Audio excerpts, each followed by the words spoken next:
Ba-da-da-da-da. Ba-da-da-da-da. We was watching. Good morning. Welcome to Community Voice. I'm your host, Keith Parris.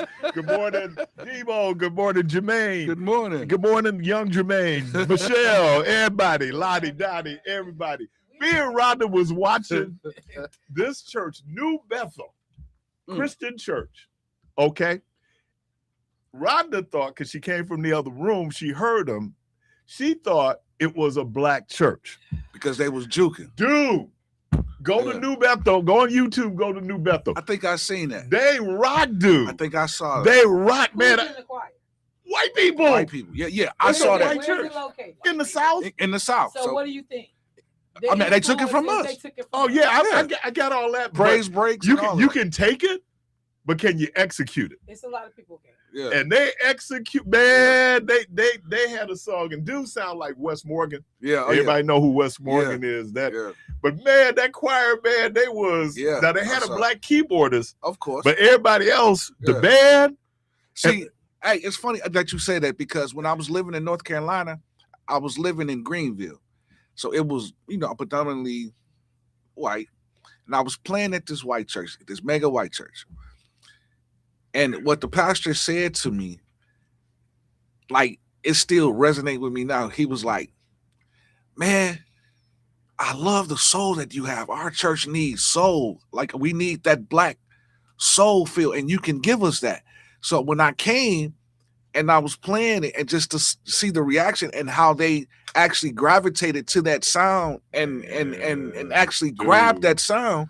But he was like, yes, this is the sound that we've been looking I mean, for. but if you watch, like, Jimmy what did I Swaggart. say? When I was in high school, there was a guy.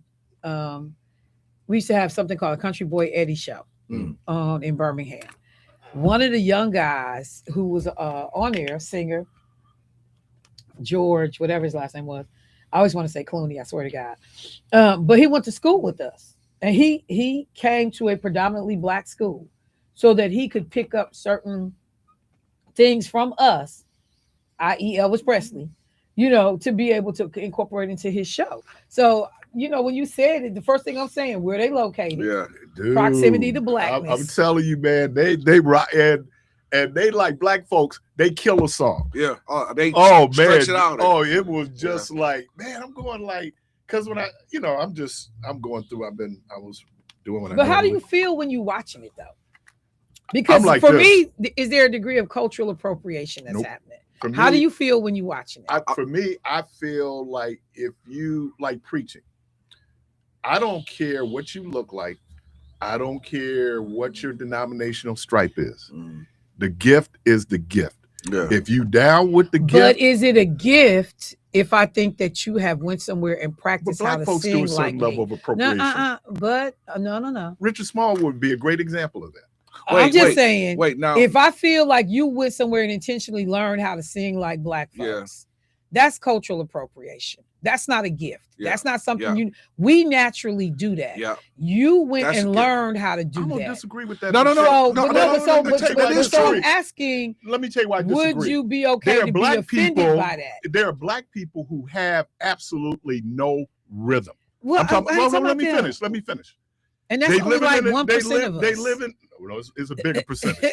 They lived in an environment where culturally that's not what's going on. You're not born this way.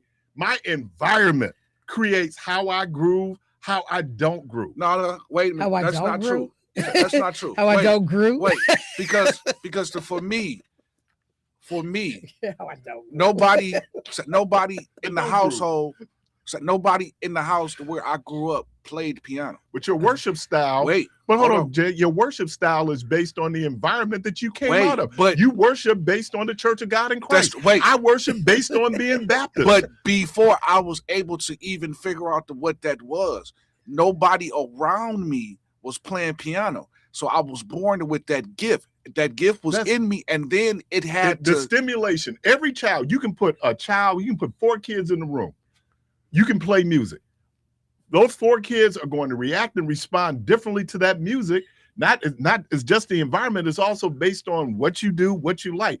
We ain't born with rhythm. We learn rhythm. I get it, but Hold on, brother. I got a goddaughter in Greenfield school system right now. We back to Greenfield. Kennedy struggles sometimes with her rhythm.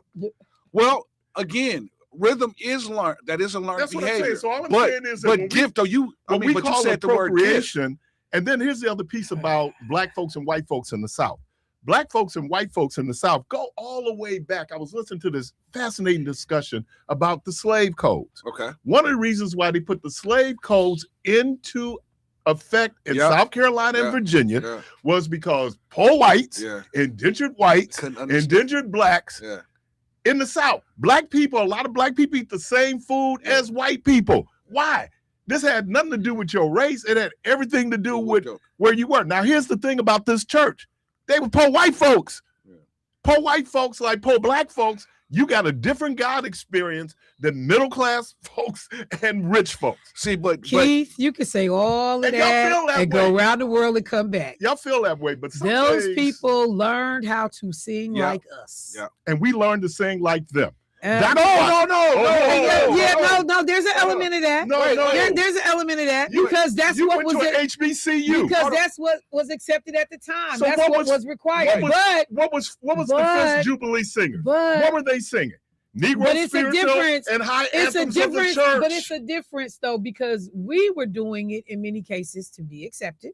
Because we had to, because we weren't allowed to sing in our own way. But it happened. Versus it happened. Just taking other people's style for the purpose of taking their style. So how many? So right. So how many white singers have you saw, and you say, man, they sound like a black person because they doing the riffs and doing the roles that we normally would do, right? Because they watched us, they studied us, and they wanted to hear those Japanese groups. Yeah, but they watched us. They watched us and studied us. No, cultural proximity. Cultural proximity. No, proximity. When they sound just like us, you copy us. Now, there's a video of this white influence. But the influence is one thing because of the environment. Because it's like it's some white people like Tina Marie is a person that I think about. Yeah. You can hear the influence of black folks on Tina Marie. But Tina Marie still sound like a white girl. She still sound like a white girl. But Taylor Dane, she got that little season. Taylor Dane doesn't. And if you didn't see Taylor Dane, you'd be going like, that sister can blow. But that's because I give you the great example. That's who you learn by. Just like when Ariana Grande say, I learned listening to Aretha Franklin. Yeah. But every black woman singing learned listening to Aretha Franklin. No, that's not true. That is true. We can bring our own. And where Aretha Franklin get it from? Who did she listen to? Because some people are born with it, man. Some people are born with it. You can be born with it, and it develops. Because my brother, no. Listen, hold on. I'm gonna speak from the personal. My brother, my eldest brother, great singer. Like when you hear him sing, he's incredible. But that was a gift that he had when he was younger. It was a gift. But what he sounds like is his environment, man. Right. To which is my mom and dad. You can't do any more than what you taught. I get it. And what you experience and what you exposed to. Which is true. So two rights can be right at the same time. What I'm saying is that what America does is America puts everything on race. Right. It blinds us then to there's certain sociological and anthropological things going on. You can take your son. Yeah. He grew up, let's say he grew up in Beaver Dam. Yeah. If nobody in his household is playing what they playing in Milwaukee. Right. He's gonna be listening to a Barry Manilow and whatever hold on. You know I'm a Barry Manilow. Wait a minute, don't be talking about Barry Man. Hey, Junior, when I was in college, that we had cassette tapes, right? So I would have to wait till all the brothers leave. I had to wait till all the brothers leave, and then I pop in my Barry Manilow, and I'd be Mandy, and I don't know if you know who Barry Manilow is. I only know one song. Right. So I'm a big Barry Manilow guy, right? Then one day they found the tape. I'm looking for my tape. Where my tape? They go, is this your tape? So Would they record it over it? Yeah. And when you take the little paper, stick the little paper in there. I'm just saying that all of us, and especially in America, like even our sound is different than indigenous African sound. Yeah. Because that's not the environment. Right. But here's what happens with African sound. What is that song? You call it environment. What about influence? That's the environment. Yeah. That's the overall for me. Because like I got two left shoes, and I wonder do you just wake up one day and you can dance? No. Well, it's because we didn't dance around my house. I didn't have no older sibling teaching me the new moves and all of that. So and the dancing you was exposed to was holy dance. Right. And again, and I say this, everything we do in life is learned behavior. Now you can have a gift in you, but however, you would have to learn how to cultivate that gift.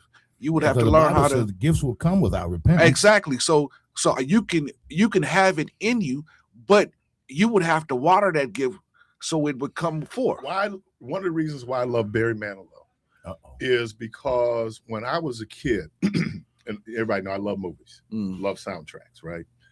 They gave us tickets. I must have been in the 6th grade going to the old Robert Fulton. They said, we got tickets for the Milwaukee Symphony. Anybody want to go?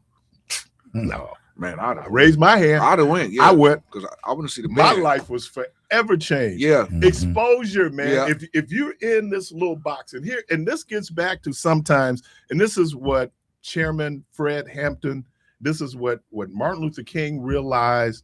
Some experiences is not based on this construct of race.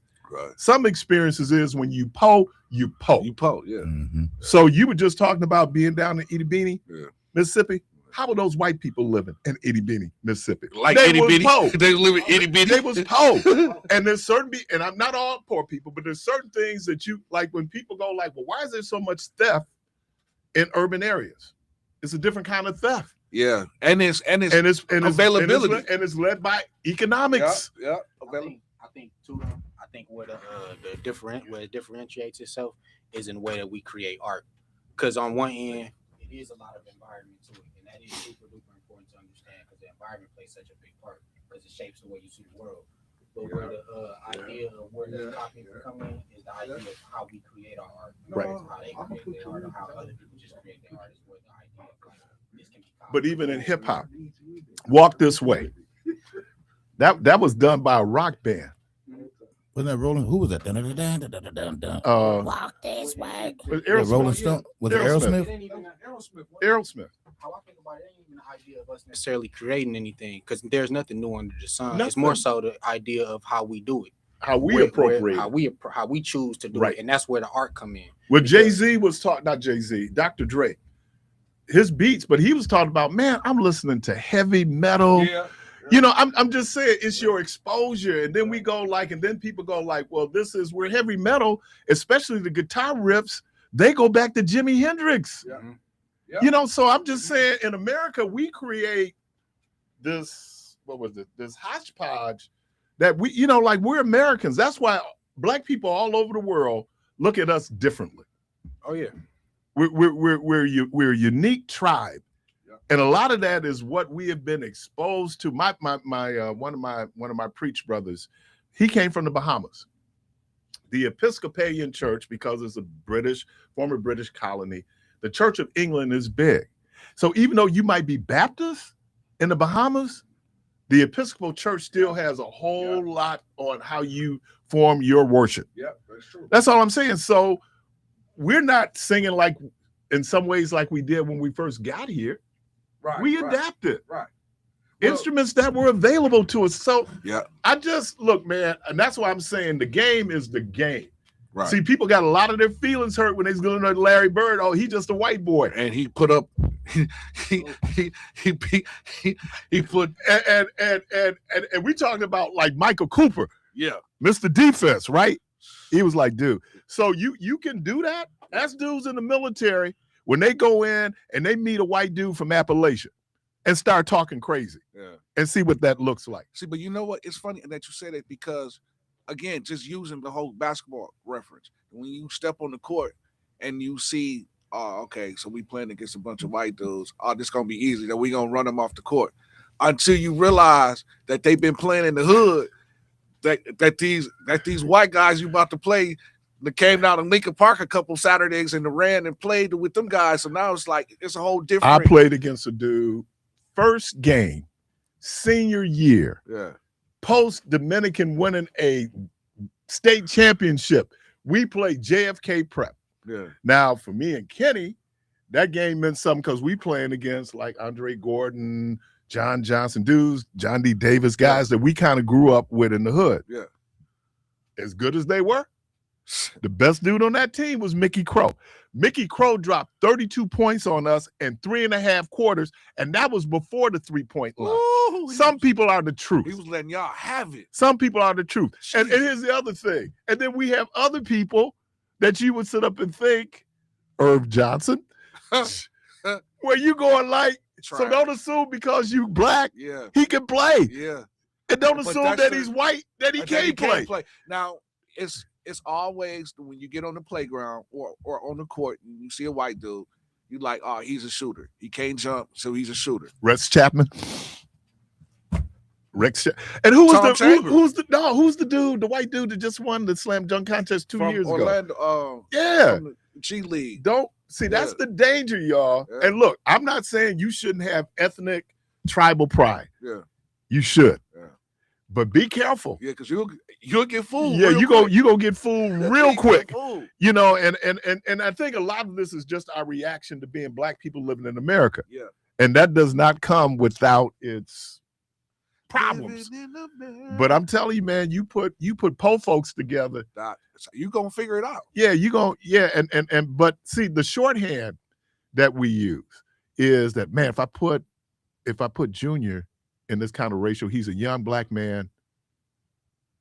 Okay. Right. But he's more than that. Exactly. And he might not be what I see. Because you really don't know what's been developed in him. Exactly. You don't know what you see. And so that is I kind of use Wednesday's big word. That's the pernicious nature of the false construct called race. Shit. Say that word again. Pernicious. Yeah. And let me do this before we go to break. You know, my heart is broken today. Yeah. It was broken yesterday. We waited until the official announcement came out. But Brother Nate Luckett has made his transition. And I don't know how this started. But it was one day I was looking out the window, as we call it, the window to the world. And I'm looking, and as they were going to a funeral, the good folks at the New Pitts Mortuary, I noticed that when they got to the corner, they was driving all of 3.5 miles an hour, right? If that. So I started shouting out. Let me shout out Brother Nate Luckett and the good folks at the New Pitts Mortuary. And they come by like 2 miles an hour. 2 miles an hour, and he just right. And man, because Nate was my guy, man. Yeah, Nate was my guy. I don't know why Nate took a liking to me. The funeral home guys all kind of took a liking to me. I mean, I was gonna say something. You're a preacher. No, I was gonna say because they looking forward to putting them in the ground, getting the business right. But I ain't gonna say that. That'll be bogus. How you feeling? Why are you asking? I'm just checking your temperature. Why you in particular just asking how I'm doing? Like, how many years you think you got left? What size is that suit you got on, man? What size is that you wear? Hey, no, walk up to him. About 5'9", 5'10". Hey, Diva, walk up to him with a whole measurement every time you see him. Yeah, measure your shoulders, brother. What's your favorite color? Why are you asking me all these questions, man? But let me, man, good brother, man. I'm going to miss Nate. I'm just gonna miss Nate. And Michelle would go. Man. She go, your guy looking for you. Yeah. Your guy looking for you. I said, who? She go, Nate looking for you. Boy, but man, Nate was an old country man, cat. He just drive right on by, and I look out the window, and sometimes I had to circle back. Yeah, you know, because I missed him. You'd be like, hold on. But I'm glad they never made the turn and then come back. Right, come back again and wave again. Did you miss something? Did you miss me? You're listening to Community Voice. Oh my God! And I'm going to talk about was it Eon? What that I've been thinking about all this morning. The sister from Minnesota. Oh yeah. That was I'm going to talk about, but let me talk about what I saw in that video. You listen to Community Voice. I'm going to take a quick break. I'll be right back.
East Parris. Hey, welcome back. Let me do real quickly and call. I'm gonna grab you.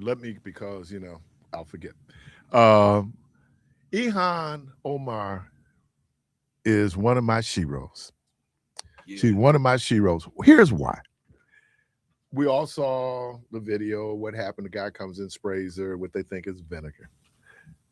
It was her reaction, though. Yeah, she was.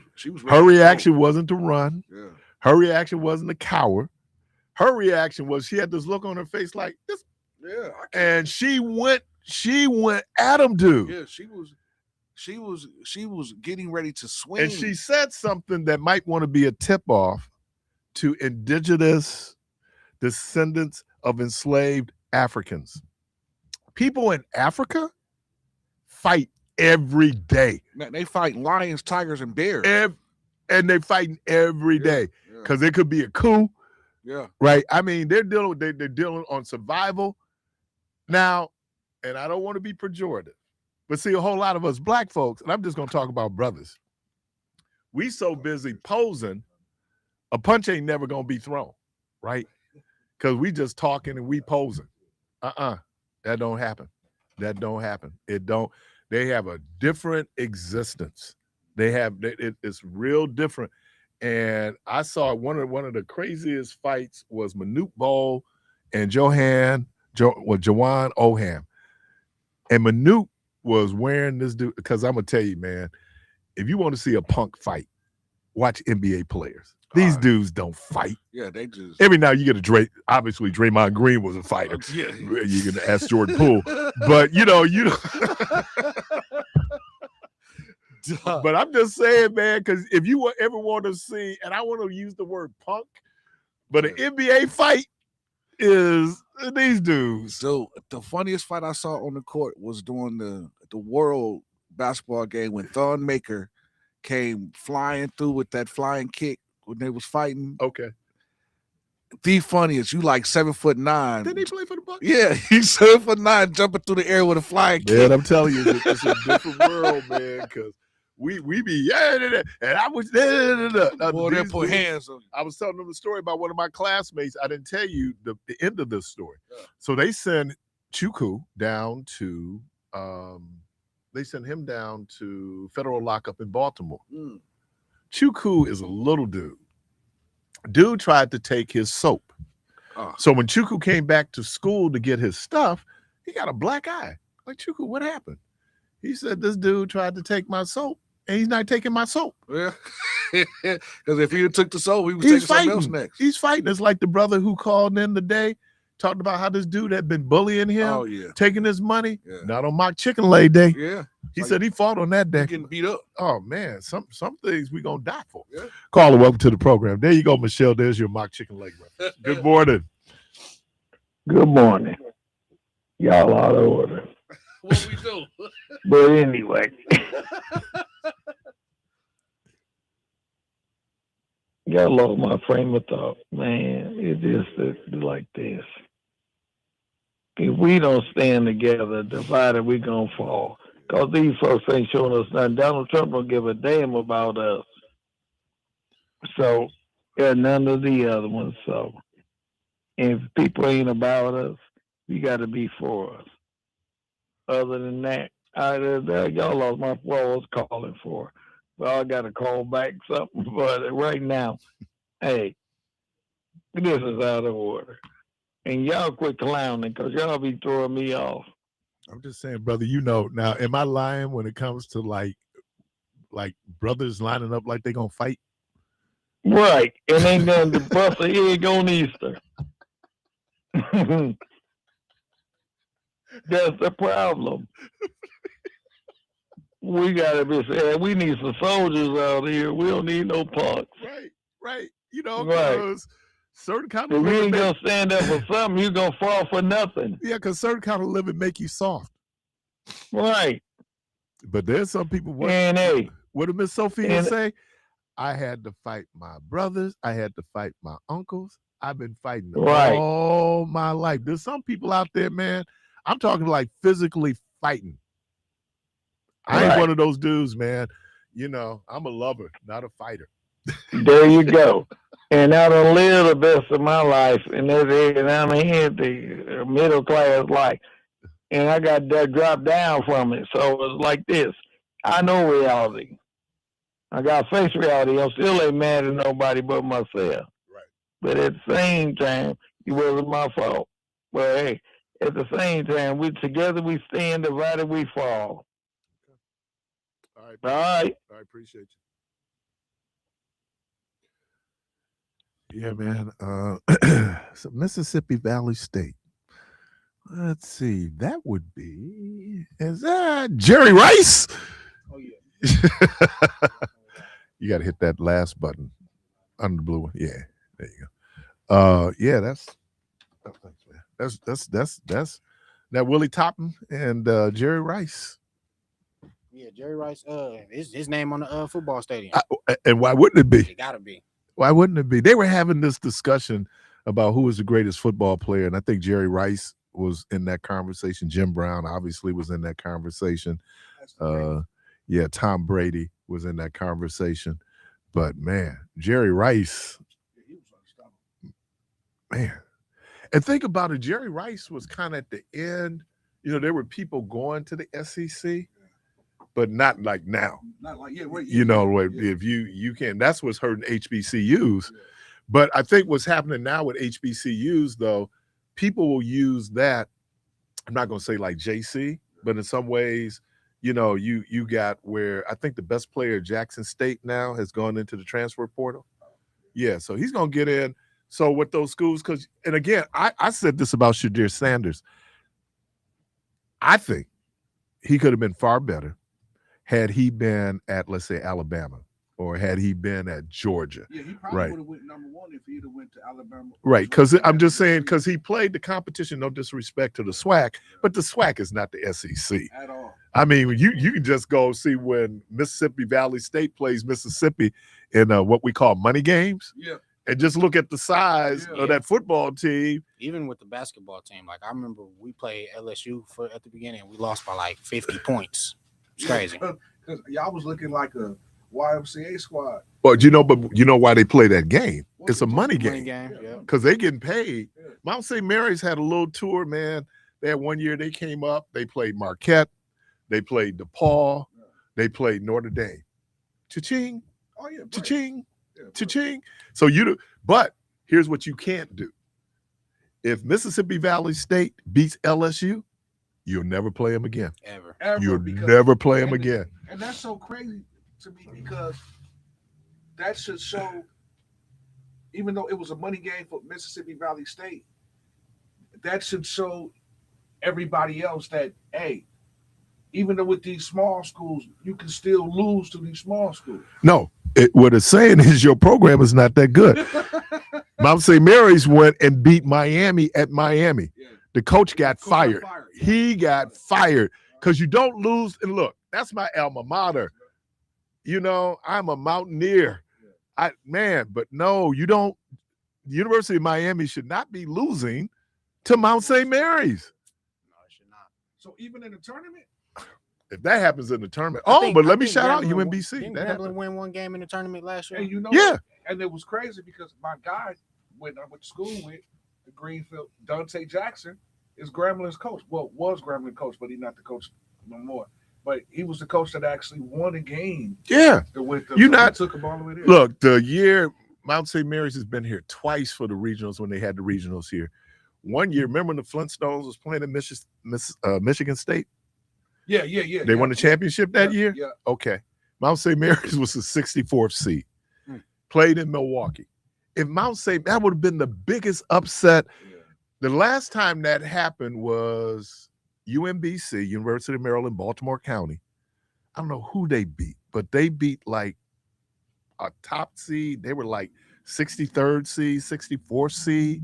Because these are little colleges, you know, and even now with NIL, Mississippi Valley State can't compete with even Southern Miss Yeah. because the money that's going into Southern Miss into that football program, and it does matter every now and then. But I guess the point I was making was, so people are using like the SWAC, other conferences where, look, okay, I'm gonna develop my game. I get a chance to play. I get tape. Yeah. You know, You they put me on transfer. tape, and then you go in the transfer portal, and you see more and more dudes. So what Shadir Sanders did, it was going to be inevitable anyway. He had a lot of talent. You know, now the problem he might have had, if it was a problem, was he was tied to his dad. And the fact that he was tied to his dad makes it real different. But if, let's say, Deion Sanders wasn't that dude, I believe he had SEC talent. He had Big Ten talent because he knew how to play quarterback.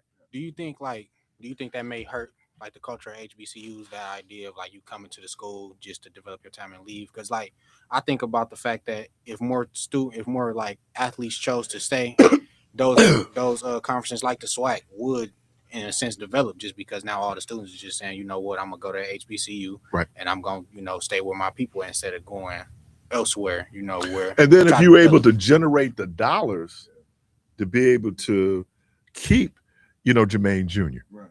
Because once they identify him as talent, they coming after him. They're gonna be like, dude, you can and part now it used to be that Grambling and back in the day, Morgan State, I want to say, am I pronouncing it correctly? Alcorn? Yeah. Those schools had an enormous amount of black talent because black talent couldn't get in anywhere else. Right. So you're in the Maryland area, you had to go to Morgan State because it was going to be tough for you to get in the University of Maryland. So ain't that the same school that Jock went to? Morgan State? He went to Murray State. He went to Murray State. Right. Okay. But there's another example. Yeah. Murray State. Into the bigger school. Right. So Murray State is like this. It's a little small college, where Rhonda went. Rhonda went to Western Kentucky. Oh. These are small, relatively speaking, they're small schools. But then a school like UWM. Yeah. And even though UWM has like 25,000 students, if unless they want to make and they're in a different situation because they don't have a football program. Right. So if they had an alumnus who came in or someone who would say, you know what, I'm going to devote $1 million to the NIL. You got women who are making $1 million as a college player. Yeah. Yes. So the pressure to go pro. Yeah, they don't want to go. It's not as right for women, especially because they're not. For me, getting in the NBA is the pinnacle. Yeah, and then I'm going to make money. I mean, the lowest paid NBA player, right, is making 3 times the amount of money that a woman in the WNBA is paying. So, all right, man. Hey, man, we got this young brother here, and we were having we had a couple of things when Michelle was yelling at me, and she knows I'm sensitive. But we were having this discussion about leadership. And so that's my Wednesday's question. Should or is there an age limitation on leadership? Is there an age limitation on in certain situations we're better suited to have younger leadership? Or is there any hope for people in my age group? I think leadership falls under experience. So, but what if you don't? Martin Luther King was 26 when he started leading the movement. Right. Well, just having the will and just getting a little experience under your belt with as far as dealing with people and how to lead in that perspective of things. I don't think it's an age limit because I mean you can be young and have it and have what it takes to lead people. You could, and I don't know if leadership is an innate quality. I don't know if leadership is learned. I mean, I'm sure it's a combination of both. Because then what drives it. So I'm just wondering, if and then I hate to say get out the way, but in some instances, the sister who was the keynote at the NAACP Freedom Fund last year, she said something. She said, we have to pass the torch, but you got to let it go. Yeah, because if you holding on to it too long. Yeah. Caller, welcome to the program. Good morning. Oh, good morning. The answer to your question, I think it should be an age limit on its leadership. So, okay, for people like you, um, you're willing to listen and see a viewpoint. But you have some people who are old, outdated, out of touch, and that can have a problem with society because there's no room for growth. Because some people are stuck in the past, and you can't get to the future stuck in the past. And sometimes you need new, fresh, young ideas because things now today are totally different from the 30s and 40s. Things now today are totally different from the 70s. Things now today that people live their life are totally different from people who live a religious lifestyle. So I think there's always room for fresh ideas because some people, when they get to a certain age, it's like talking to a brick and trying to reach with a dog that you didn't talk, that you potty trained, but still gonna urinate on your couch. They mentally stuck. There is no growth. They don't want to see no better. And then you got to keep in mind, if there's some of them, if they're old, they're just stuck and they want to bring somebody down. Yeah. Or you can get somebody who might be young and they just might be bitter. And if it's a cloudy day, it's a cloudy day for everybody. But I think it should be a age limit because you could tell somebody they could say they suited and booted and they got on patent leathers and a blue jean damage suit. Not the damage. Yeah. So yeah, or they might say they dress to the nine. They pulling up with a deuce and a quarter, and it's what 2026. Took us back to the 90s with the damage. Yeah, exactly. Or so I think it should be an age limit because life is about wisdom and growth, and you can't have no growth with no 1995 conversion bands on hammers and Vogue. Let me ask you a question then. Yeah. Do you think that the circumstances creates the type of leadership? Yes, but when it comes to that leadership, they got to be able to do it from a worldview and a view where it can benefit everybody. Right. Because that's where you see real leadership when it's benefiting everybody and everybody can grow. But you can't say I welcome the world with open arms, but you only welcome one age group, one color, one income tax bracket. So that's not benefiting nobody. So it should be to a degree, but where everybody can benefit, and then that's where true wisdom comes. All right, appreciate you. Have a good day. All right. And I don't want to. I know it's Wednesday, and I'm going to do this. I'm only doing this to kind of set up the conversation. I don't want to get in. This is not Bible study, but the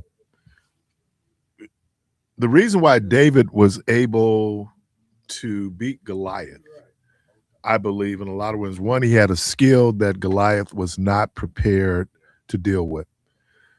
Two, he had the youth on his side. Youth don't question going up the hill, right? And then when you looked at Saul, who had military victories, was falling back on what was done in the past, and based on what had been done in the past, was paralyzed with fear going forward, right? So I'm thinking that some situations require that, we just go, we charge the hill. Other situations might require a certain level of contemplation and wisdom. I've been here before. Here's how we do what we need to do. So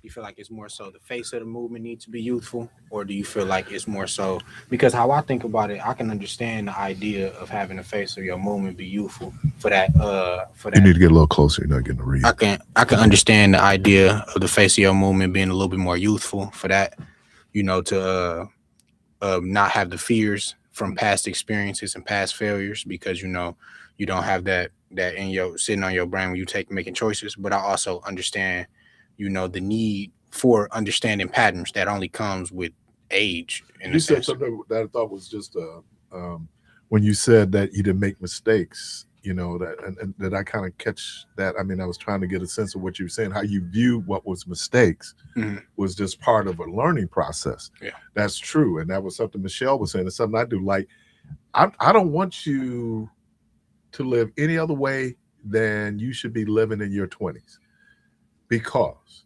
you learn so much, not only from the dumb stuff you do, but from the good stuff that you do, right? And then this is the thing about older people, if I can put this on us, we be hating.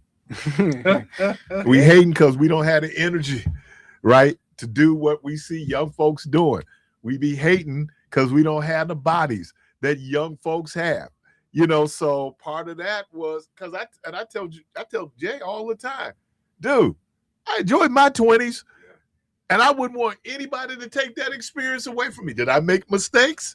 Oh yeah, you damn Skippy, I made mistakes. But at the same time, it wasn't like I wasn't having a good time. It's like the sister doing the testimony. I still smoke a little weed. When she said I still smoke a little weed, you know. And we had a guy when I was at WGLB, he called in, and he comes sound like he came from a real apostolic Pentecostal background. So he's talking about his testimony.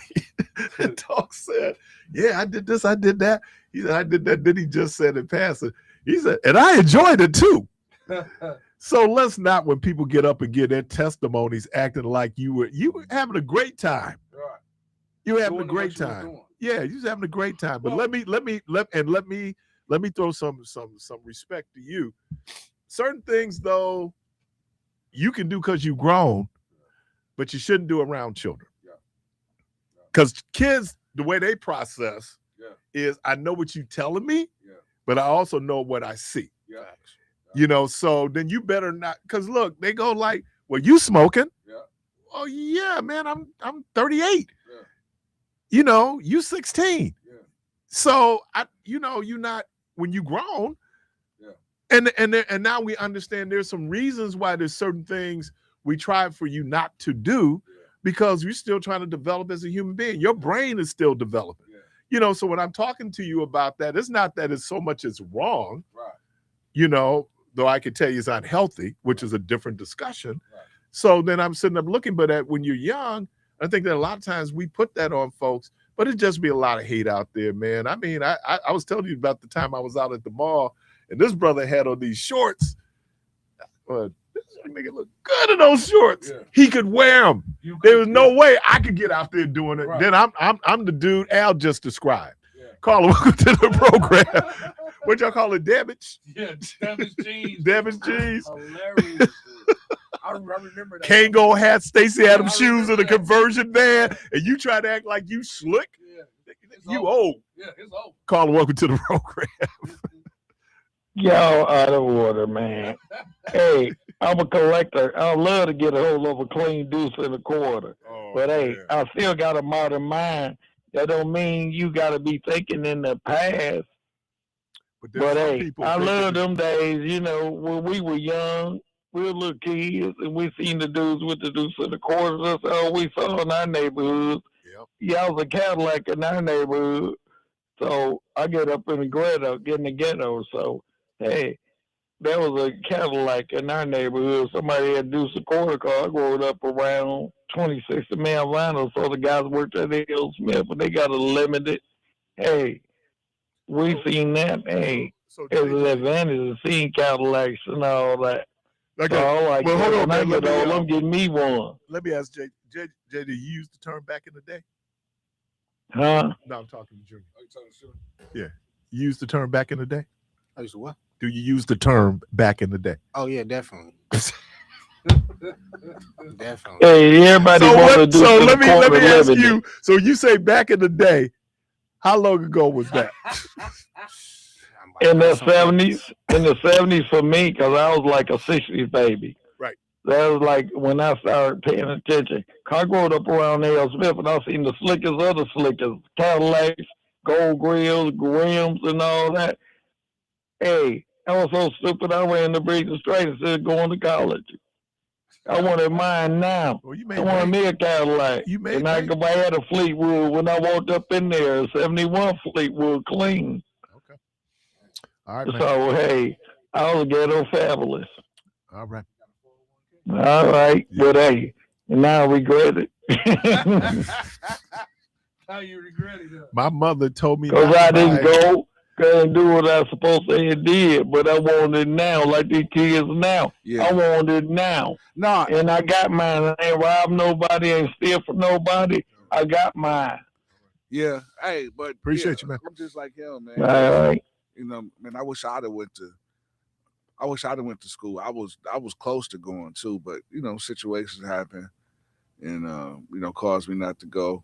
But I sit back. You're making pretty good money, one.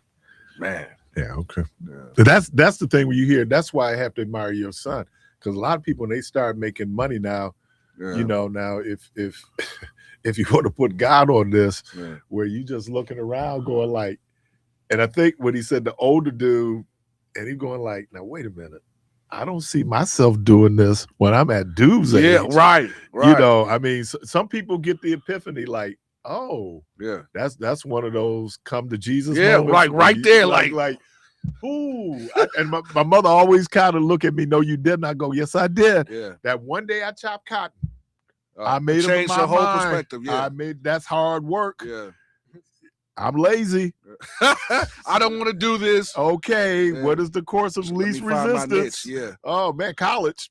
Yeah. College. I'm gone. I'm gone, man. You could, and even then, I didn't take it as seriously as I should have. Yeah.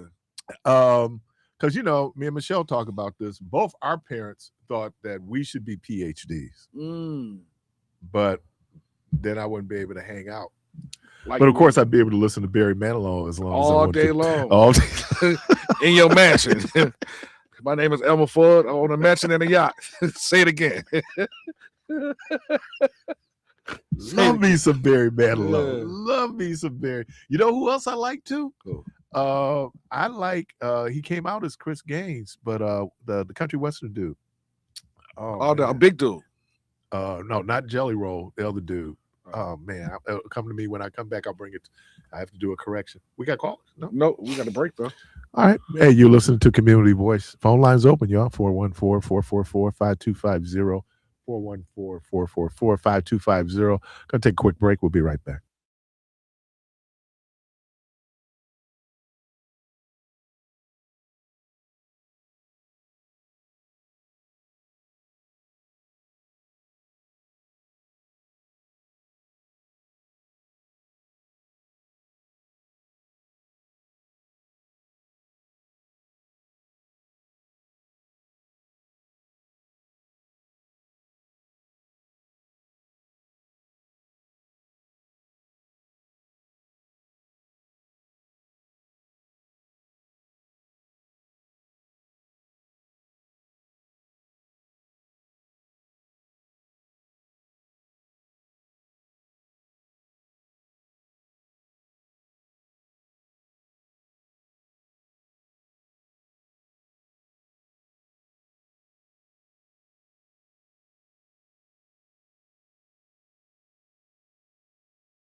with your host, Keith Parris. Yeah, they just started to view, and they just showed the picture, the video of Ihan Omar not going the other way, going Nah. towards dude, and the look Yeah. on her face like she getting ready, Yeah, she she getting ready to wanted all handle some the smoke. business. She Yeah, wanted she getting ready to all. handle. And I say this to the brothers all the time. I ain't never want to fight with a woman ever. I'm over. Yeah, I'm over. undefeated. Yeah, because here's the deal with women. You know, we trying to be like Tyson, Oh, yeah. take them out in the first round. Oh no, they're going full piece 15. by piece. We going old 80s boxing. We going 15 haymakers, rounds, you see the right? haymakers. They going like, yeah, you go on, and then here's the line: don't go to sleep. Oh no, you end up like Al Green. Yeah, don't go to sleep. Caller, welcome to the program. Some hot grits on you. Good morning. Hey, good morning, Keith, brother Jermaine. I don't want to be off topic. I don't know if I am. I kind of caught the tail end of what Al said about the younger ideas, and that's not all the way true. And the reason why I say that is, I remember my dad. My dad worked at Rexnord for like 35 years. And he used to come over and tell me somebody, a younger person, come up trying to tell me how to run my machine or whatever, And I just think that sometimes, I'm just speaking up for the older generation, that sometimes we have that knowledge, and sometimes just because you're a younger person, that don't mean all your ideas are going to be good ideas. You can come in and just make a mess of stuff when things is running smoothly. I don't know if that's part of the subject matter or whatever. But especially nowadays, like how some of the work ethic is with some of the younger people, they have a really, some of them have a really poor work ethic, So I don't know if that's what you guys are talking about, but. So let me play devil's advocate here.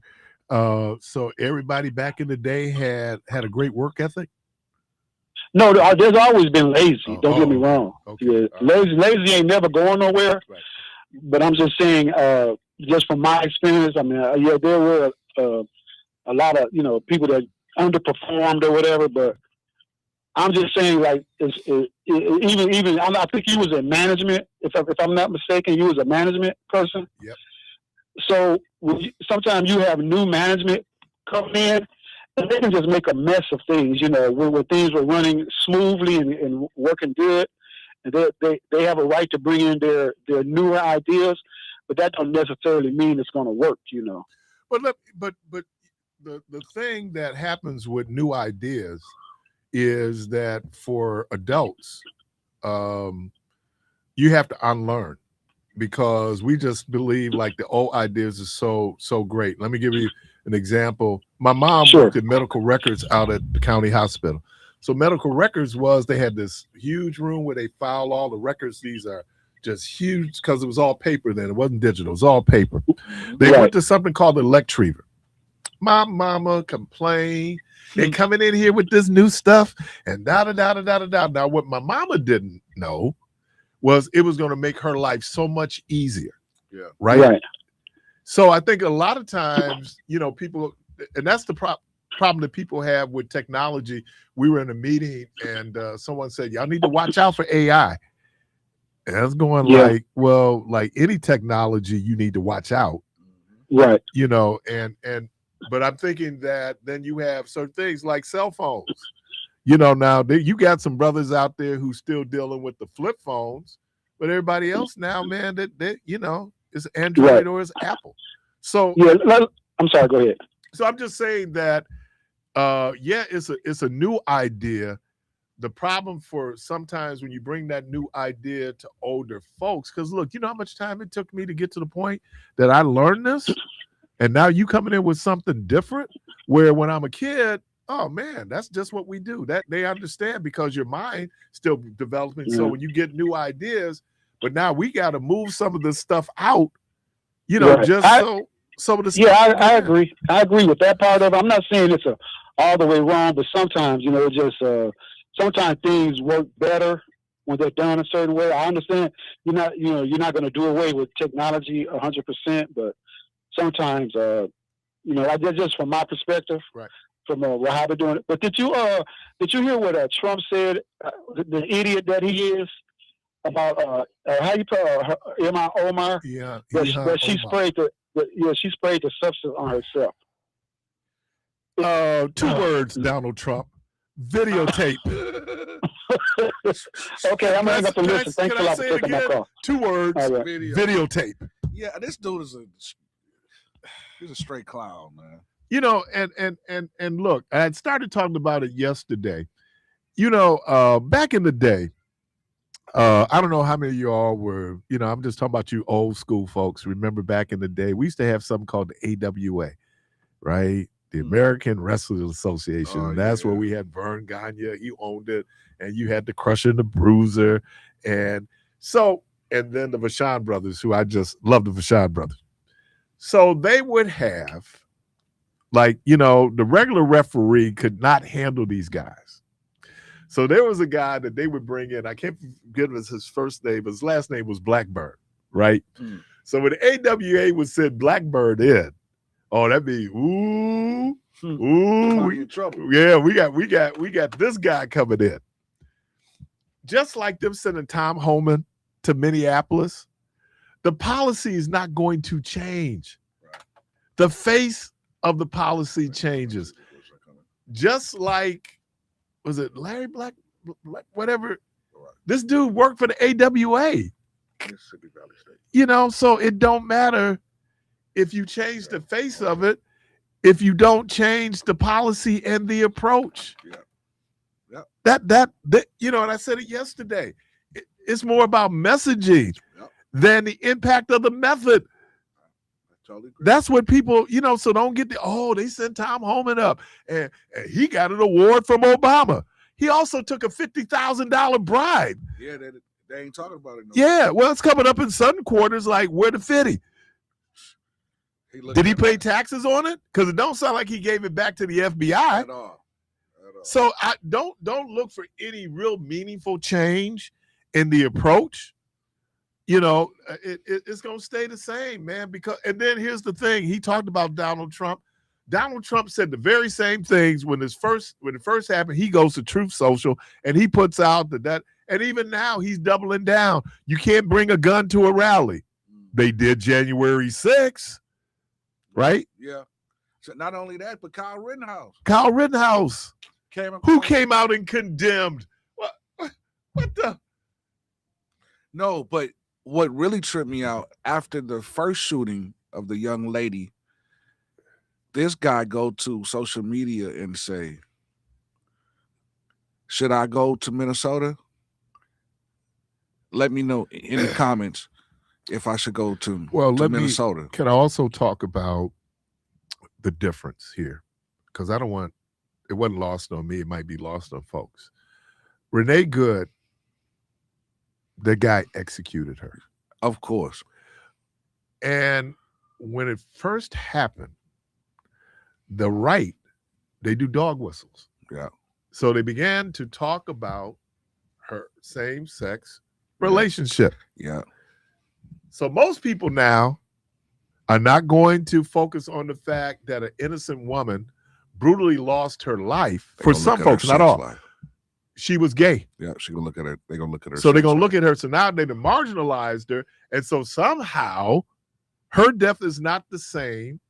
And we're assuming that Mr. Petty is a straight white male, but he is a white male. Yeah. So, you know, and then the thing came out, and I'm glad CNN talked about this, where people going like, they're shooting white people. And black people going, they've been shooting black people as long as we can remember. Man, it's different outcry. Yeah. Different outcry, because you think you're part of the team. That's that whole thing about white identity and white privilege. And though in your mind you don't feel like you're being privileged because you're white, the reaction to that, it was just like when they was talking about, what's her name? We were talking about appropriations, Rochelle Duchalel, and one of the commentators said this, and she was white. Why would she want to be black? Wait a minute. Did anybody just hear that? Wow. So, Yeah, all the messaging around it, and we doing everybody talk about sound bites. I know we try to do, clickbait, all those different things. Right. But when you do a real deep dive, some of those things kind of, so the fact that this was a white male, okay. Caller, welcome to the program. Morning. Hello, good morning to you, brother. Hey, bro. Hey, listen, you were talking about leadership, and let's be realistic. I had brought this up this morning about how young men are for vision and old men's dreams. Now, people take that like an old man is dreaming a dream. Oh, he's a dreamer. No, a dream is wasted energy. And when a man gets old, his vision has become a dream now. And that's what we see in a lot of our organizations, a lot of our churches.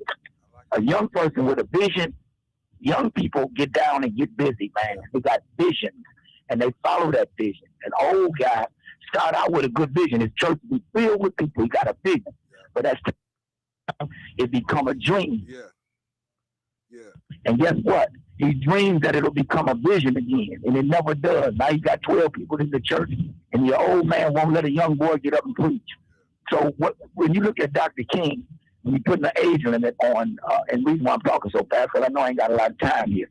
When you look at Dr. King, him at 15 or 16, I guess, he's already at Morehouse College. He wasn't a regular cat, man.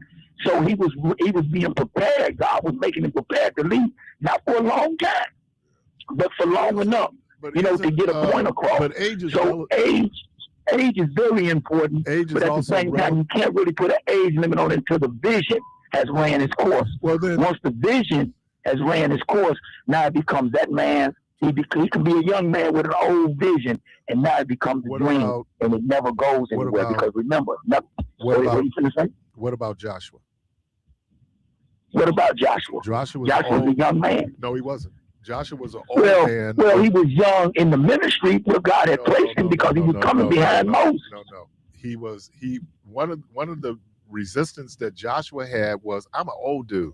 Joshua came over from Egypt. Okay, right. So okay. what I'm saying is I'll go with you on that point. That is symbolic. Look what God did to Israel. He numbered Israel. I have young men who don't have much vision. They got a lot of energy, not much vision. So I'm thinking that even though that was put in there and that's poetic, it's not always the reality, because you can have, depending on your circumstances, and part of me says the circumstances also develops the leadership need, the leadership style based on, I don't think anyone else could have done what Dr. King did during that period. He was uniquely suited for that period. That's what Joshua was. You just described the Joshua. Because after Joshua, what did God do? What did God do, though? Check this out. What did God do after that? He numbered Israel and killed everybody from 21 on down. They was out of there. Okay. All right. I don't know about No. You want to have the conversation? Have the conversation. No, because you're going down a rabbit hole. That's not the point. That's not a rabbit hole. I'm agreeing with you, but I'm also showing a different scenario. That's not a rabbit hole. Did God not number the tribe of Israel? Maybe vision. And I'm gonna young people come with vision a lot of times. Listen, divine vision. Let me put the qualifier on it. And a lot of times, all they lack is resources. They lack resources. Divine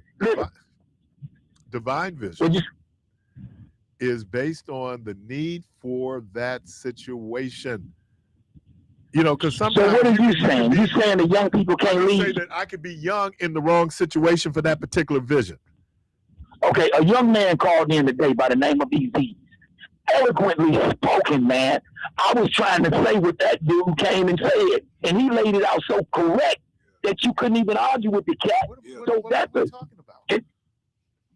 I'm saying that a young man called this radio station this morning that was eloquently spoken, that has the potential to lead in that direction of energy protection, environmental protection. And guess what? I can't say nothing what that man said was wrong, because it was right. He's a young man. So I don't think, we can't take from the young people. See, this is the thing, man. The old man dreaming again. Okay? The old man dreaming again. He dreams. And young men are forbidden. The Bible says it. How are we going to get away from that, man? I'd say that's poetry. I don't know how. I think it's poetry. I don't know. I don't. Is it the truth though? No, because Yeah, okay, then look at the Black Panther Party. Wait a minute, hold on. Look at the. Okay, how old was Dr. King when he delivered "I Have a Dream"? Was he in the 60s? I don't know, but maybe 29. I don't know. Okay, he was a young man. Yeah, right. He's a young man. So what I'm saying is, if I get to the point where it is this whole cookie cutter, no, maybe he might have been a little older than 39. He might have been 34. I don't know, somewhere in that area. He died at 39. Yeah. He died at 39 years old, and that speech took place in what, 64? 63.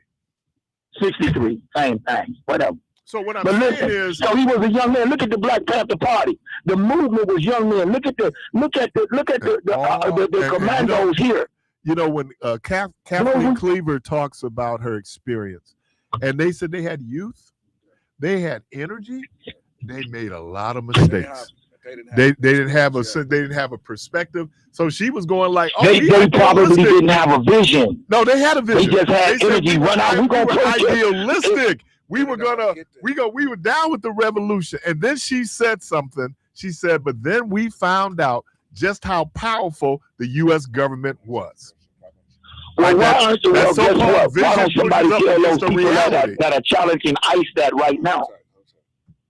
Okay. All right, man. I got you. Yeah. Caller, welcome to the program. Means quit calling this show and talking loud and ain't saying nothing. Because everybody's tired of you. Man, he got the right. You got your own world. We ain't living in the 70s. We ain't pimping. Okay. Ain't nobody pimping. Wait, ain't nobody in the 70s. Ain't nobody trying to drive Cadillacs no more. You got something you want to say about the subject? Don't be attacking him.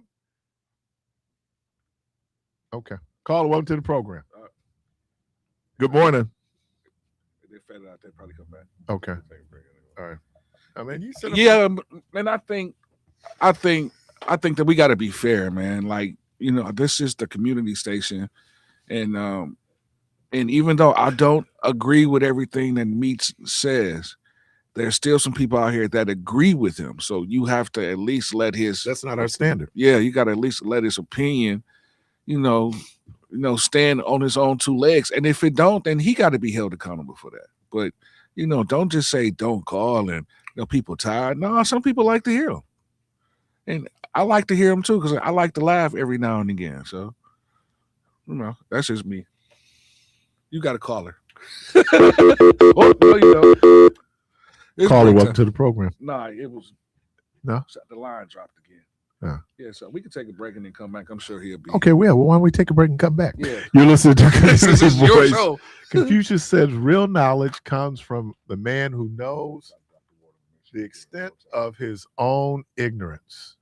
Beautiful quote. So true. Confucius says. Caller, welcome. We good? Hold tight. Hold tight. Yeah, I guess we get Dr. Ward in.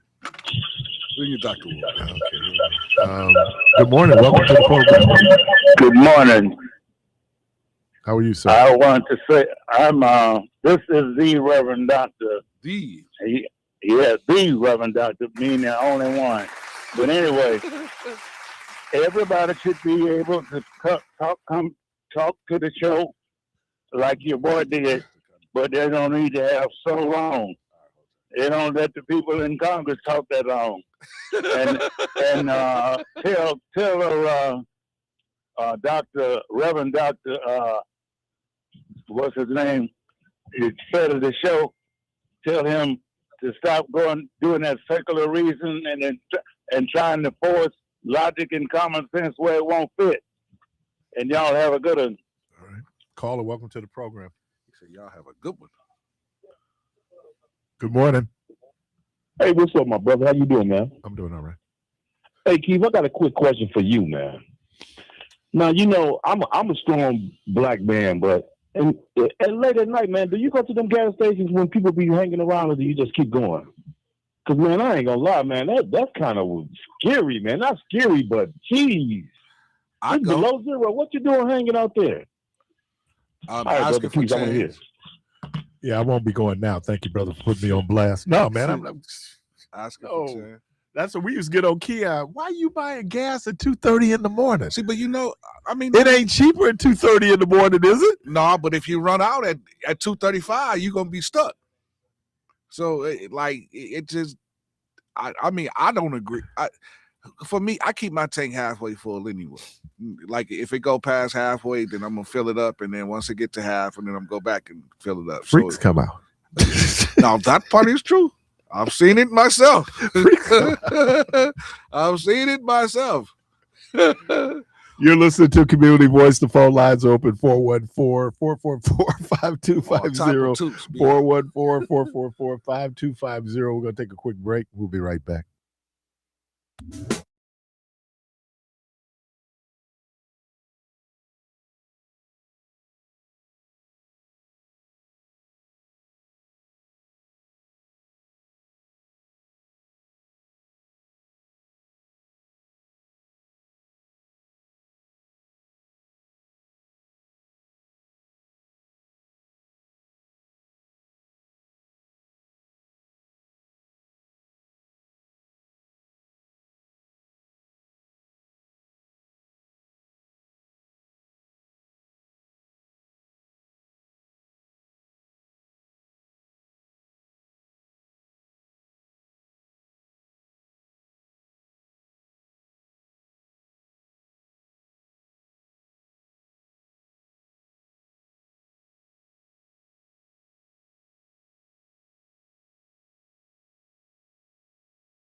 Let me just have a moment of intellectual diarrhea.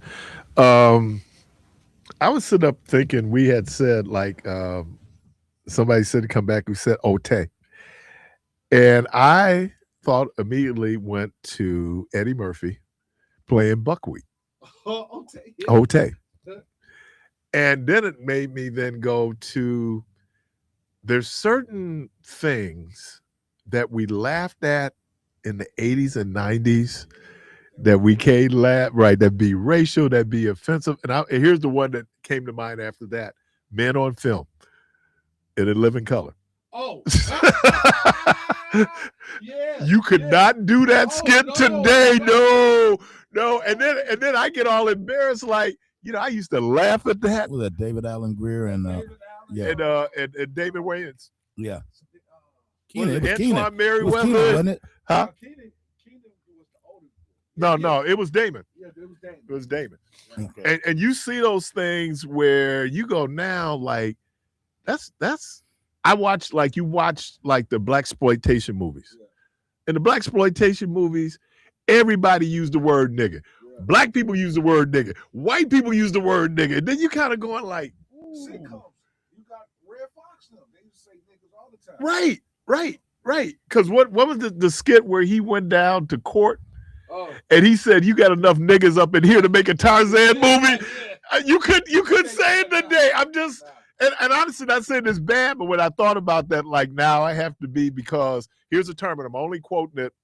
I used to always get on Keon for using this term. Yeah, man, you Jap slap. Like, dude, no. You know. So I don't know. Some people say, we should be overly politically correct.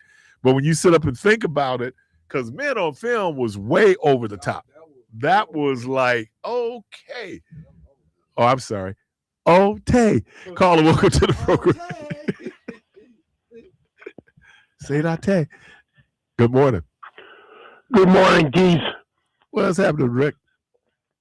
Is it cold enough for you still there in Wisconsin?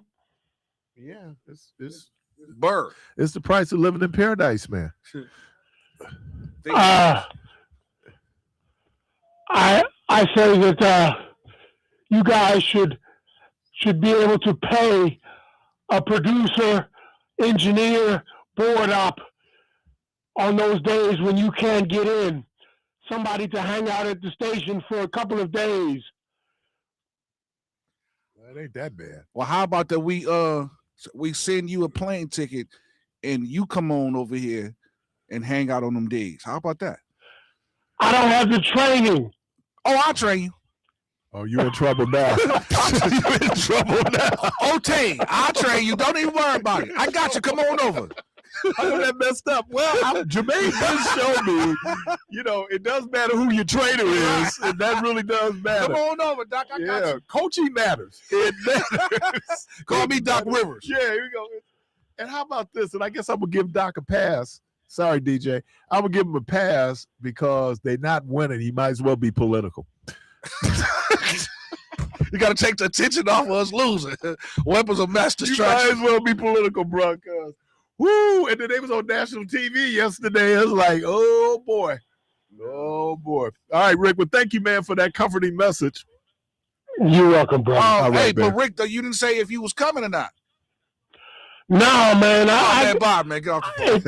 It's cold. Oh, bye, Rick. And you know what? And we get winter up here, but they just showed Mississippi. No, but did you see Russia?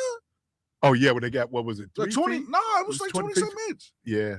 No, that's 2-3 feet, wasn't it? Yeah. Buffalo, Buffalo get that. Syracuse get that. Yeah, but they had, like, how they was digging out of that. Man, they showed how those trees had fell in Oxford, Mississippi. And that ice that was on the line. We were on the, and look, I'll take this. I'll take the cold. All day over that Based ice. on that ice and snow they got. Yeah. Boston got 2 feet of snow. No, I take the cold. Some people got like 3 inches of ice, man. Yeah, I mean that's and I remember I was in junior high school one day. We had an ice storm, and I remember sliding all the way home. That's how slippery the sidewalks were. Got your Dan Jess? Yeah, man. Just, right down the street here, right here on 20th Street. Before you get to the station, water main break, man. Them folks' tires is frozen to the street. Oh wow. Yeah.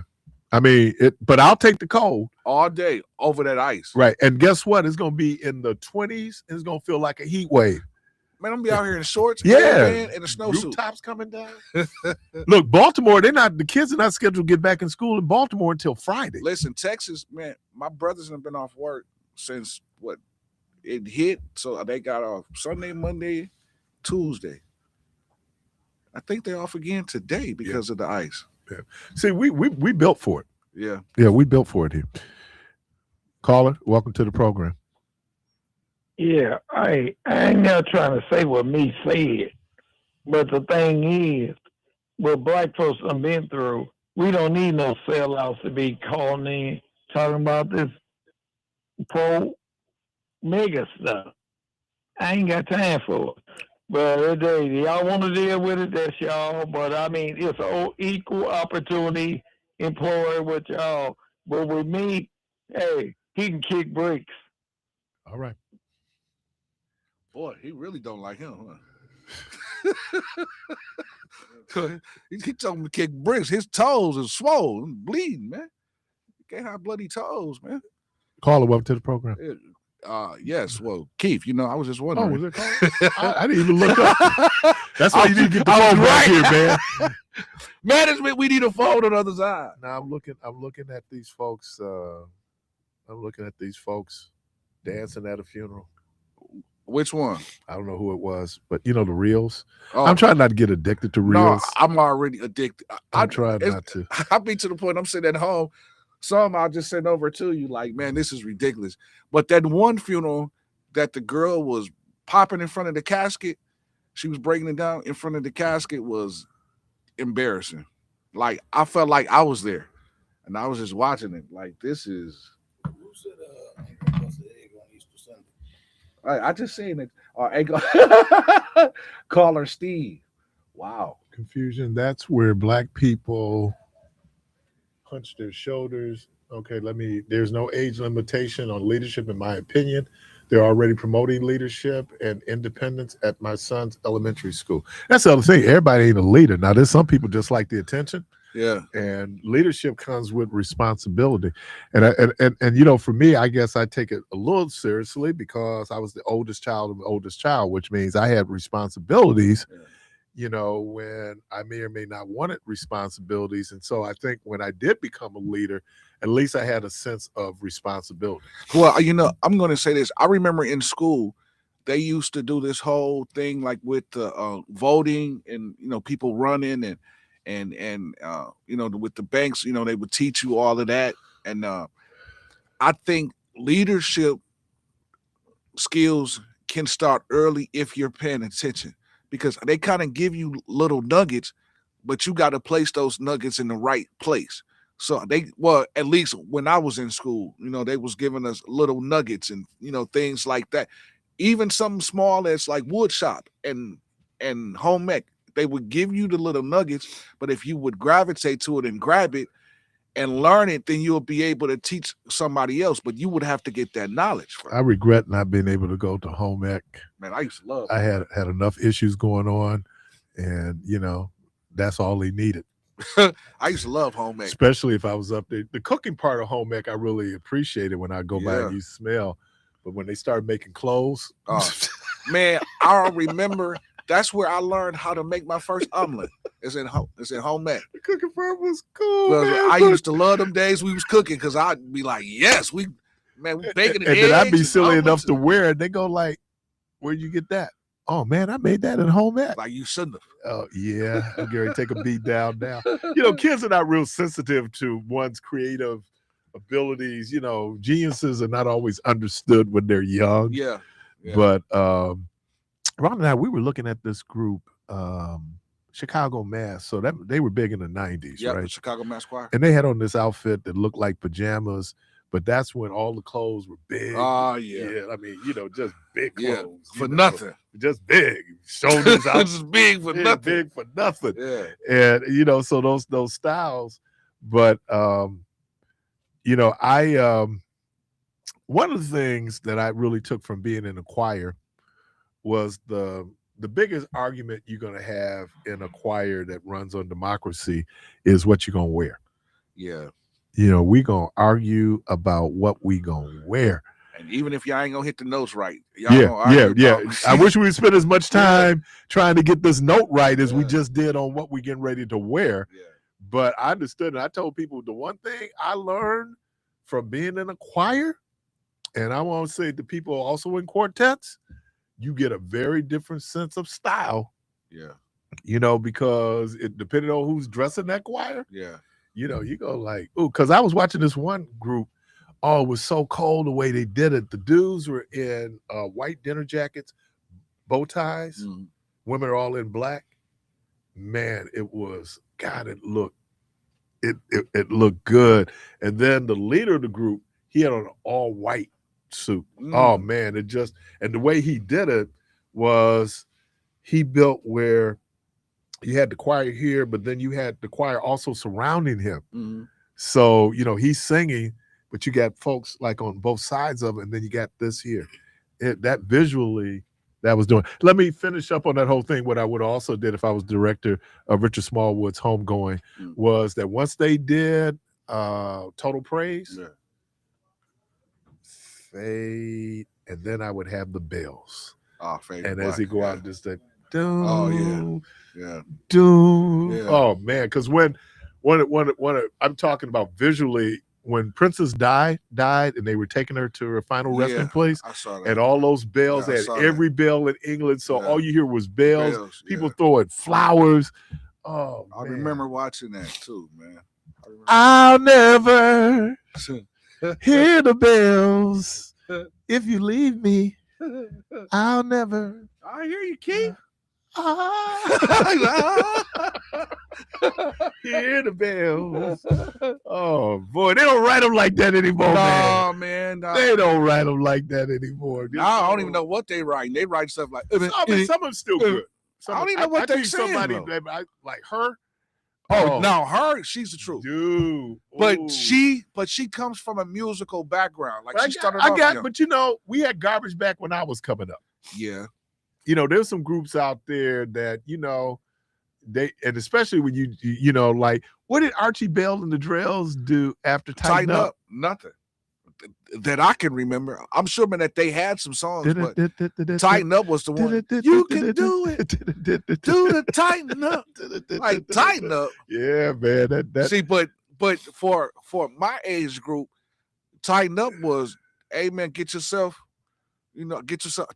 together, man. Tighten up. Sample? I ain't never heard nobody sample that joint. That was a good joint. Yeah. Archie Bell and the Drells from Houston, Texas. Yeah, that was the joint. They were having there's a documentary PBS did on funk.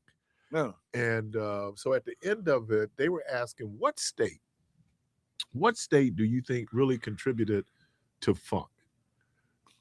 Ooh. And they gave so people talked about Atlanta, Georgia. Obviously talked about California. Talked about New York. I think Indiana. Ohio. Yeah, the Midwest. Yeah. I mean Roger Troutman. Yeah. The Ohio players. Where Bootsy. are the Barcades from? Barcades from Memphis. So that's Memphis had. Yeah. But you look at Roger Troutman in hip hop.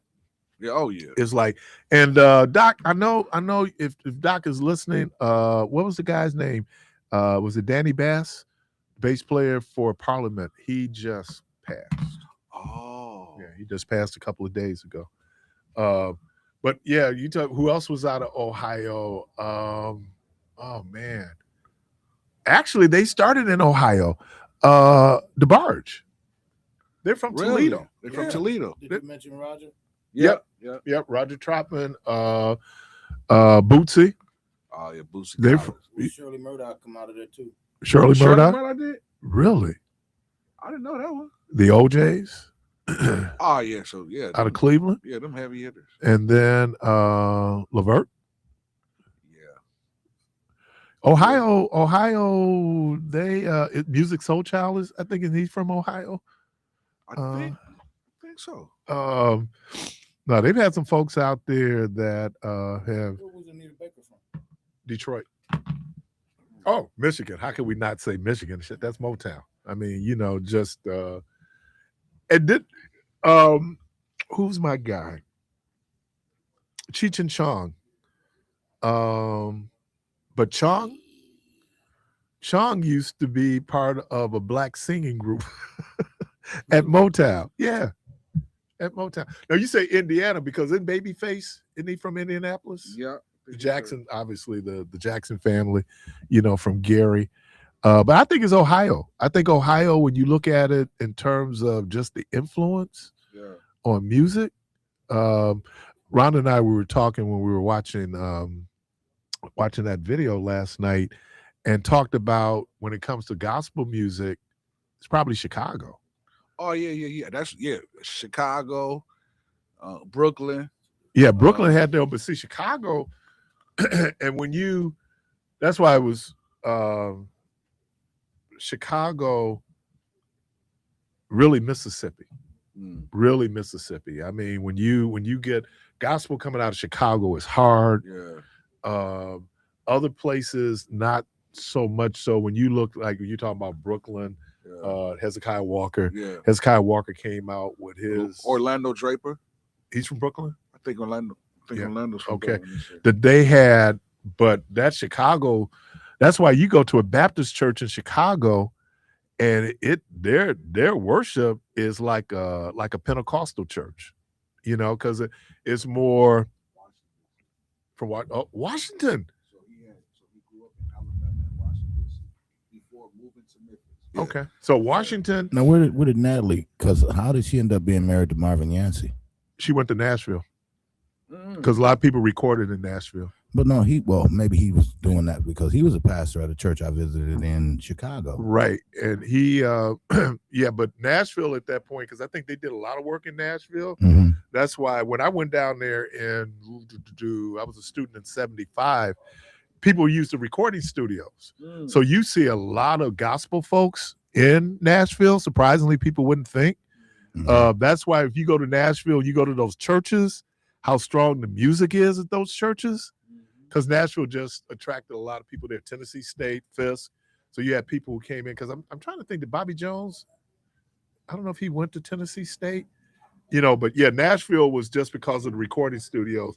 And a lot of those folks would work with country western folks to do their background vocals. Yeah. A friend of mine, she sang on a Crystal Gale album. Oh, really? Yeah, my first album, there was a studio in Evanston, downtown Evanston, right off the campus there. Okay. That they had old Motown microphones. So I got a chance to sing on those, man. That was really, yeah, the old school joints. And then what? Muscle Shoals, Alabama. Aretha put Muscle Shoals on the map because when she went down and she goes in and she said, "I can't believe you got me up in here with these white dudes." They started playing. She quickly found out. When we started the program off with, be careful. Mm-hmm. Be careful because, there's some folks, and I'm just thinking I'm kind of all over the page now. But one of my favorite gospel vocalists is Sandy Patty. Oh my God. She sings We Shall Behold Him, which is We Shall Be. Dottie Rambo wrote that song. Dude, Vicky Winans killed that song too. Yeah. Oh my God. Her Patty, when she did it with Gaither. Oh yeah. And Dottie Rambo was sitting there and she's hearing her sing her song. Yeah. And at first, how you gonna do it? Yeah. By the end, she had her in tears. Yeah. And there's some mornings, man, like I'm getting ready for church, and there's two songs that if I really want to get in a worship spirit, I watch on YouTube. One is Sandy Patty doing We Shall Behold Him. And then Lucretia Campbell, the late Lucretia Campbell, doing Magnify Him. If you haven't seen that, go to YouTube, Lucretia Campbell, Magnify Him. That is one of the greatest gospel performances. And I hate to use the word performance, but you are performing, you are executing it.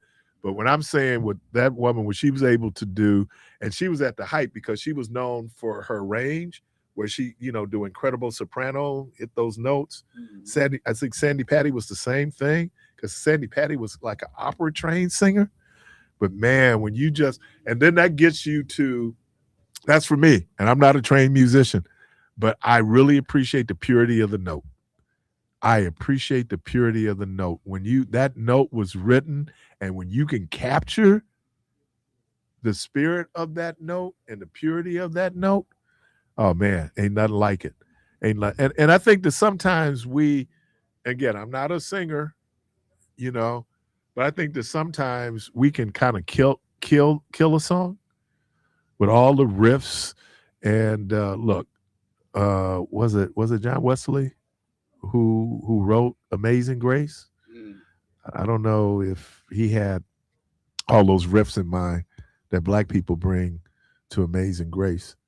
It's just like the national anthem will never be sung the same way. Right. Ever. And then the crazy piece of it is you so busy up here trying to do your riff, you forget the words of the song because you all into what you said. I heard that reaction over there, Debo. Why'd you have that reaction, man? It's good, cuz sometimes what did you say the preacher told the guy that was up there preaching? You need to focus on your message. Yeah, just focus on your message. And leave that working so long.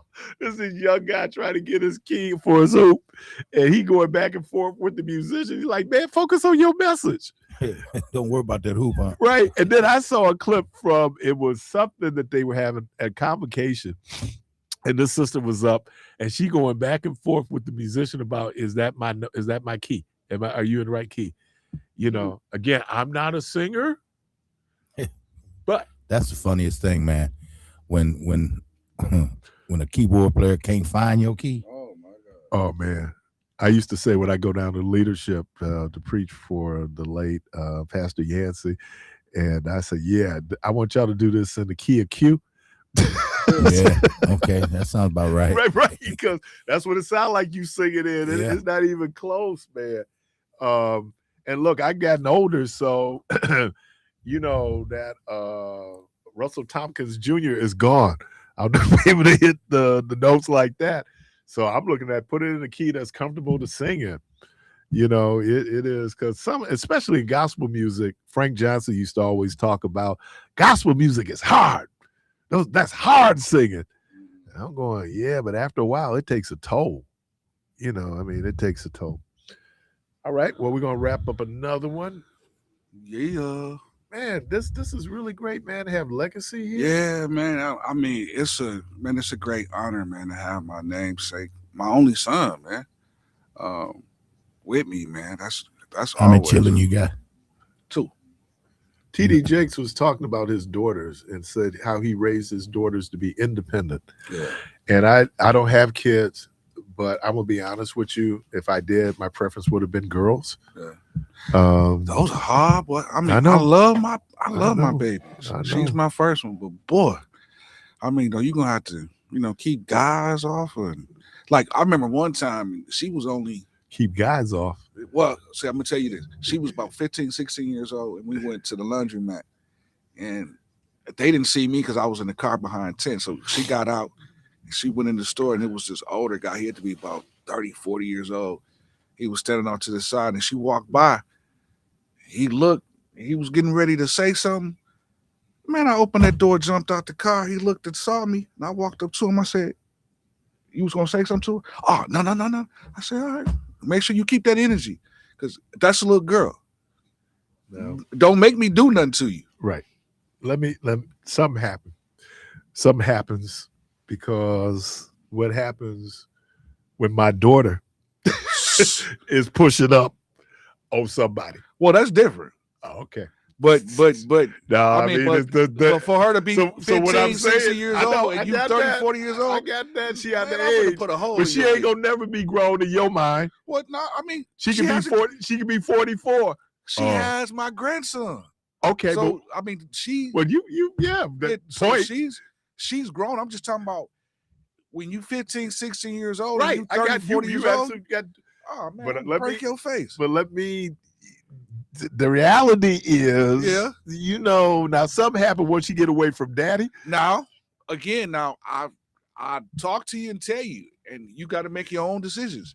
So once you make your choices, I'm gonna rock with you, but you're gonna have to deal with that thorn. I'm gonna tell you, like, I see my godkids, they're adults. Yeah. And so now I see them doing adult behavior.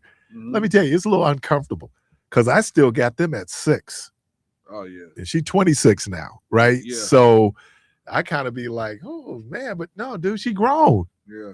You know, I mean but I know that would be hard for a dad to, you know, to it's like a mother and her son. Yeah. You know, that's always gonna be her baby. Yeah. All right. Hey man, appreciate you, Debo. Thank you. Yes, sir. Yes, sir. Jermaine, thank you. Yes, sir. Jermaine 2.0, thank you. Good Lord willing, the creek don't rise. Hope to talk to everybody tomorrow. And as always, go from this place in peace.